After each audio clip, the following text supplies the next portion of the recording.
அனைவருக்கும் வணக்கம். முந்திலாம் கடன் கொடுக்கறதுக்கு ரொம்ப ரெஸ்ட்ரிக்ஷன் இருக்கும். இன்றைக்கெலாம் அந்த மாதிரி கிடையாது. எளிதான ஆன்லைன்லேயே இம்மிடியேட்டாக 25,000 30,000 50,000 கடன் கொடுக்கறதுக்கு நிறைய நிதி நிறுவனங்கள் முன்னாடி வர்றாங்க.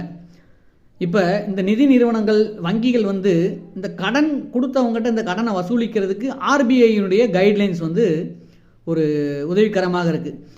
ஆர்பிஐ ஆக்ட் 1934 45L கடனை வசூலிக்கிறதுல சில விதிமுறைகளை பயன்படுத்த சொல்கிறாங்க.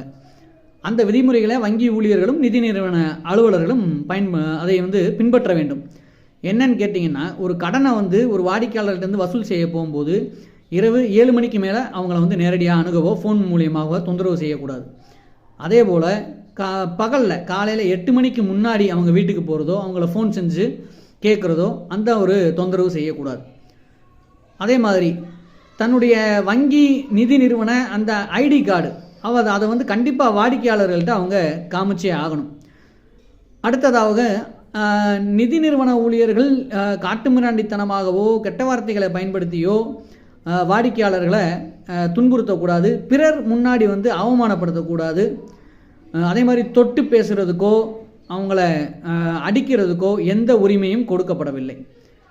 தவறி அந்த மாதிரி நிதி நிறுவன ஊழியர்கள் ஏதாவது ஒரு தவறு செய்தார்கள் அப்படின்னா வாடிக்கையாளர்களுக்கு நிறைய ஒரு சட்ட வழிகாட்டுதல்கள் இருக்குது.